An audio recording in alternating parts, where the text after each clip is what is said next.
It was a quiet evening in a secluded corner of one of London's most exclusive restaurants. The world was none the wiser.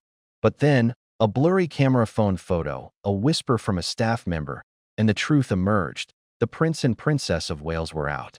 Not for a stuffy state function, not for a ribbon-cutting ceremony, but for themselves. A private, intimate dinner, on the very anniversary of the day he asked her to be his wife, 15 years ago.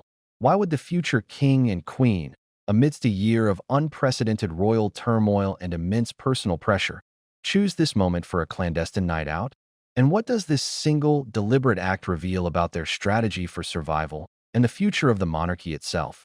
Welcome to Royal Report 24/7, the home for the royal analysis you won't find anywhere else. If you're fascinated by the hidden meanings behind the royal headlines, you need to be part of our community.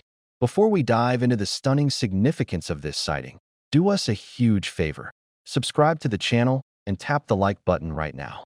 Your support is what allows us to bring you these exclusive insights. And sharing this video is the best way to spread the real story. Now, let's get to the details. Last night, under the cloak of a typical London drizzle, the Prince and Princess of Wales were spotted arriving discreetly at a private members' club in Mayfair. They were not flanked by security in an obvious way. They were not waving to crowds, because there were none. According to our sources, they were there for one reason, and one reason only: to privately commemorate their engagement anniversary. This wasn't a photo op. This was a calculated and profoundly telling, private moment that to understand why this is so significant, we need to rewind the clock 15 years. November 2010. A young, beaming William finally presented his longtime girlfriend, Catherine Middleton, to the world as his future bride. The image was one of pure, unadulterated joy. He was following in the footsteps of his father and his grandmother, the Queen. The narrative was perfect: the steady prince, the patient commoner, the fairy tale union that would secure the line of succession. It was a moment of brilliant, flawless light for the House of Windsor, but the world into which they got engaged is almost unrecognizable from the world of today. Back then, the monarchy felt stable, eternal.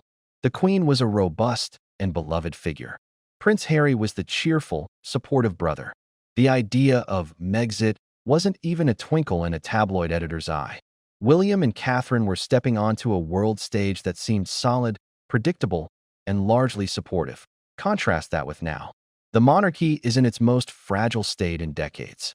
They have lost the beloved Queen Elizabeth II, the anchor of the institution, for 70 years. King Charles III is simultaneously battling cancer and battling perceptions of a monarchy adrift. Prince Harry has launched a relentless public campaign against his family and the institution itself. And most recently, the Princess of Wales herself has endured a grueling health crisis, a period of intense public scrutiny and conspiracy theories surrounding her abdominal surgery and recovery. The institution is under siege. The family is fractured. And the pressure on William and Catherine to not just be the future, but to be the present stability, is immense. They are no longer just the heirs in waiting. They are the central pillars holding up a crumbling edifice. This is the context that makes last night's private dinner not just a romantic gesture, but a strategic one. In the midst of all this chaos, why go out? Why risk being seen? The answer is threefold, and it reveals their entire playbook for the coming years. First, it is a powerful statement of normalcy and resilience. Think about the message it sends. After months of Catherine being out of the public eye, of concerning headlines about her health, of the palace being forced to release a manipulated Mother's Day photo that fueled more speculation, this quiet dinner is the perfect antidote. It shows a couple returning to a semblance of their private life. It shows a woman strong enough to enjoy a night out. It shows a marriage so solid that it can withstand global scrutiny and personal illness. They are saying, without uttering a single word to the press, we are okay. We are strong. We are unbreakable. In public relations, this is a masterstroke. It quells the rumors more effectively than any press release ever could. Second, this dinner is a deliberate reinforcement of their core brand, the stable, modern marriage. Throughout their relationship, William and Catherine have carefully built an image of a relatable, devoted partnership. The couple goals narrative is their greatest asset. In a monarchy rocked by the scandals of Andrew, The departures of Harry and Meghan, and the personal complexities of Charles, William and Catherine's apparent normalcy, is their political currency. By publicly, yet privately, celebrating their relationship milestone, they are investing in that brand. They are reminding the public why they are so popular. They are the normal ones, the ones who still love each other after all these years, the ones who prioritize their family. This isn't just a date night.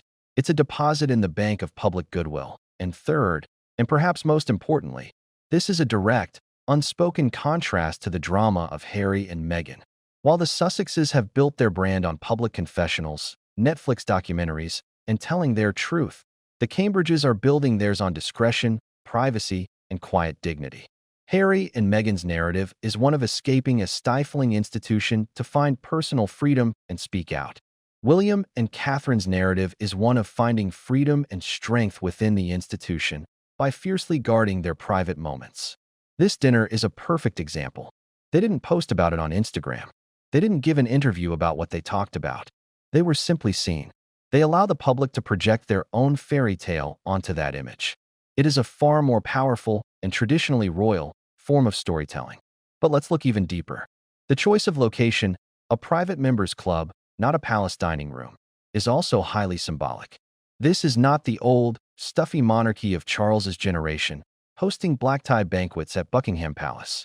This is a modern, metropolitan couple operating in sophisticated, high-society London circles. It subtly positions them as in touch, contemporary, and independent from the sometimes oppressive formality of the firm. They are building their own court, their own network, and their own way of being royal. This entire event, from the timing to the location, was meticulously planned. Nothing the Prince and Princess of Wales do in public, or in this case, in semi-public, is an accident. Their team, one of the most sophisticated in the world, understands the power of imagery and narrative. They know that in the age of social media, a single, grainy photo of a happy, relaxed-looking couple can do more to secure the crown than a dozen royal tours. So, what does this mean for the future? The sighting of William and Catherine at a private dinner on their engagement anniversary is a clear signal of their strategy. As the monarchy navigates its most challenging period in a generation, they are doubling down on what works, their partnership. They are presenting their marriage as the rock upon which the future kingdom will be built. They are offering stability in a time of chaos, continuity in a time of change, and quiet devotion in a time of loud controversy. They are no longer just William and Catherine. They are the last, best hope of the House of Windsor. And their every move, even a quiet dinner for two, is a calculated step in the campaign to save the crown. The story of William and Catherine is entering its most critical chapter. The pressure will only intensify, the scrutiny will only grow sharper. And every gesture, every appearance, and every calculated private moment will be a piece of the puzzle. Here at Royal Report 24/7, we are dedicated to putting those pieces together for you. We analyze the strategy, decode the symbolism, and bring you the context you need to understand the real game being played. And if you found this deep dive into royal strategy fascinating, if you want to be the first to understand what happens next in this high-stakes royal drama, we need you with us. Please help this channel grow. Smash that like button, share this analysis with a friend, and crucially, subscribe to Royal Report 24/7 and turn on notifications. We are just getting started. The future of the monarchy is being written now, and you have a front row seat. Thank you for watching.